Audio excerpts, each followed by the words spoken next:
Dan satu lagi, kita di sini akan terus ada di pengadilan ya sampai titik darah terakhir. Dan harusnya ke depannya itu orang-orang seperti yang membuat Firdaus, yang membuat ricuh di persidangan, di ruang sidang, hendaknya dikeluarkan dan di blacklist ke depannya tidak boleh hadir lagi.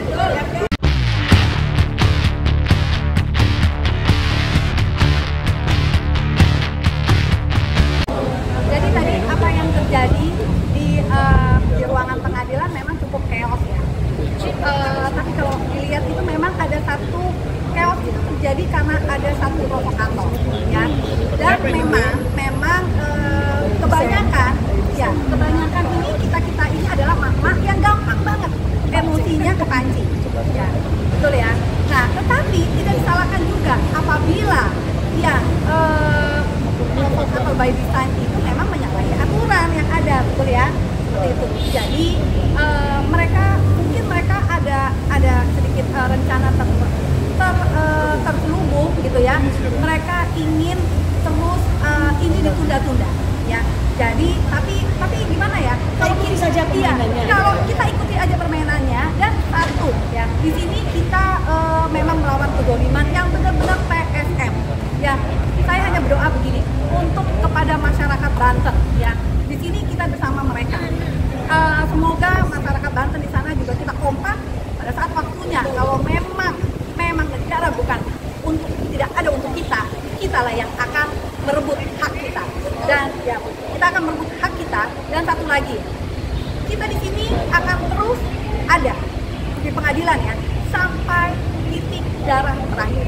Kita tidak ingin sama sekali, kita tidak ingin kalau akhirnya Banten menjadi lepas, karena itu akan terjadi ke daerah-daerah lain.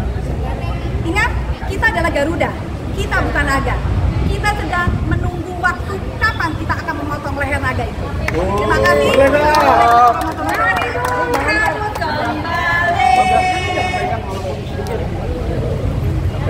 Ya, jadi saya Anwar Sinalahi. Sebenarnya kita sangat kecewa dengan tindakan ataupun kelakuan daripada hakim tadi di persidangan, karena itu sudah sangat memalukan yang namanya peradilan Indonesia ini. Dan harusnya ke depannya itu orang-orang seperti yang membuat Firdaus, yang membuat ricuh di persidangan, di ruang sidang, hendaknya dikeluarkan dan di blacklist ke depannya tidak boleh hadir lagi. Betul. Karena kita di sini yang namanya persidangan itu haruslah menghargai, karena yang mana persidangan ini bukan tempat ecek-ecek kalau bahasa Medan. Ini tempat mencari keadilan dan wakil Tuhan. Jadi kemana lagi masyarakat Indonesia ini mencari keadilan kalau bukan ke pengadilan ini, gitu. Jadi tolong kepada masyarakat Indonesia seluruhnya ya, bukan hanya Tangerang atau Banten yang terdampak dari kasus ini, dukungannya ialah tolong suarakan dan viralkan bahwasannya keadilan di Indonesia ini cukup memprihatinkan. Itu saja mungkin saya kembalikan kepada Bapak. Kemudian namanya dia ada di atas nomor 1 sebagai advokat, dan tadi juga masuk dan dia melakukan protes di dalam ruang persidangan. Nah, itu yang bikin kacau. Padahal ya si Firdaus itulah yang membuat citra daripada pengacara jatuh, benar-benar jatuh ya, termasuk pengadilan. Nah itu ya, jadi kami minta dalam hal ini betul untuk yang akan datang harus sudah ada perubahan surat kuasa tersebut, dan harus tidak ada yang namanya Firdaus. Itu harus tidak ada dari termasuk lokomnya, karena tadi sudah dijelaskan sama kawan kami bahwa yang namanya lokom itu berdiri berdasarkan atas legalitas. Apa legalitasnya? Yaitu BAS secara personal. Ada BAS, ada KTA, itu dasarnya. Jadi kita tunggu besok hari yang akan datang, hari Senin yang akan datang. Nah, dalam hal ini terus terang saja, gugatan kita itu adalah awal daripada pergerakan rakyat, awal daripada pergerakan khususnya rakyat Banten. Ya, dari gugatan kita ini itu sudah seluruh Indonesia sudah pasti mengetahui hal ini. Walaupun berat, ada yang bilang gimana Pak Sugeng? Walaupun berat tetap akan kami laksanakan, tetap akan kami lakukan perjuangan. Kenapa? Ya, kenapa? Si Omon kan beberapa hari lalu dia menerima 9 naga, 8 naga, menerima di situ. Ya, sampai Aguan, yang namanya Aguan itu udah kayak bintang film itu wajahnya. Di WhatsApp selalu hadir di situ. Nah, kami minta dalam hal ini untuk dukungan daripada rakyat seluruh Indonesia, kita melakukan secara hukum. Itu kami minta doa dan kami minta dukungan. Bagi yang londo-londo Ireng, masuk pengacara Ireng, kami minta secara pribadi bertobatlah. Ini rakyat kita, bangsa kita. Ya. Jangan sampai mencari makan di atas penderitaan rakyat sendiri. Jadi penjilat namanya. Dia punya alasan katanya bekerja, orang-orang bekerja yang dari timur. Kalau bekerja itu berdasarkan atau didasarkan oleh penderitaan rakyat, itu udah nggak benar. Secara agama juga udah nggak bagus, udah nggak baik sekali. Itu saja. Oke. Lanjut Bang.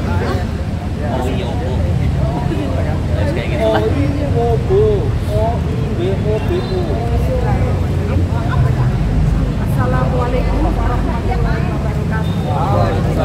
Bagaimana Ibu? Apakah masih semangat?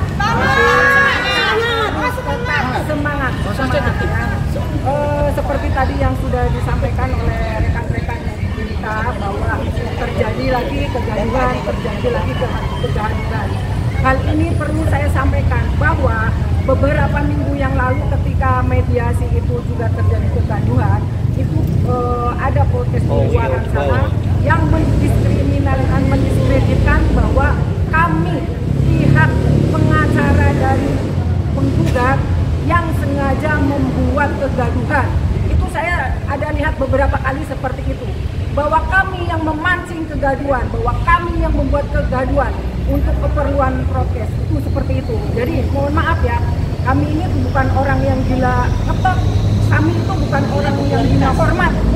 Kami di sini mengedepankan, menyuarakan kepada seluruh rakyat Indonesia bahwa inilah wajah peradilan di negeri ini. Inilah wajah negara kita yang sekarang sedang tidak baik-baik saja, bahkan sekarang sedang diambang batas sakit sudah kronis. Jadi seperti yang tadi kita lihat bahwa kami menyerahkan atas keberatan kami tentang rekan dari sebelah sana yang memang sudah diputus oleh Mahkamah Agung bahwa tidak boleh beracara, tetapi akan memaksakan lopumnya. Katanya secara pribadi tidak masalah, tetapi lopumnya itu suatu pelecehan kalau lopumnya jadi dipermasalahkan. Padahal seperti yang tadi sudah disampaikan oleh rekan kami bahwa berdirinya lopum itu ada dasar legalitas pribadi, bahwa pribadi yang melekat. Apabila legalitas pribadi itu melekat, diakui, diizinkan sebagai advokat untuk beracara, tentu saja kita bisa saja membuat lopum.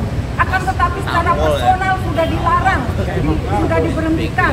Bahkan Mahkamah Agung sendiri yang sudah menentukan ketetapan tersebut. Akan tetapi persepsi mereka lain. Jadi intinya seperti itulah. Ya mungkin kalau dibilang tidak mengerti nanti tersinggung Mbak. Ya, jadi ya seperti itulah. Kami serahkan kepada pihak pengadilan atau kepada ketua majelis hakim. Akan tetapi majelis hakim memang betul mengakomodir apa yang kami sampaikan. Akan tetapi kami melihat para penjaga keamanan atau polisi itu sangat lembek ya. Ketika sama rakyat masalah sepele aja, bagaimana kencengnya, bagaimana langsung ditarik. Akan tetapi menghadapi seorang Firdaus tidak bisa apa-apa, hanya kayak nengok kanan kiri. Itulah. Memang kami punya keyakinan bahwa sangat berat perjuangan kami ini. Kami tidak berharap banyak kepada pemerintah, tidak berharap banyak kepada peradilan, karena sesungguhnya mereka situasi yang mereka semua mempunyai kesalahan atau apalah, atau kontrak atau kesalahan, sehingga mereka tidak akan bisa tidak akan bisa berbuat banyak. Mereka tidak berani, baik dari mulai tingkat kepolisian maupun yang lainnya. Dan yang terlebih adalah kepala negara kita. Kami jujur, dari awal kami sudah sangat berharap beliau dengan berapi-api, beliau dengan pernyataan bahwa akan menyerahkan, mewakafkan seluruh jiwa dan raga untuk rakyat Indonesia. Akan tetapi pada kenyataannya sekarang menggelar karpet merah untuk oligarki, koruptor kelas kakap yang lebih terkini. Masya Allah, sekarang bagaimana kita nggak terzolimi rakyat, bagaimana kita tidak dibohongi. Masalah BBM, oplosan yang nilai korupsinya itu ribuan triliun, itu pun mana. Masalah ijazah palsu sampai sekarang juga tidak ada ujung.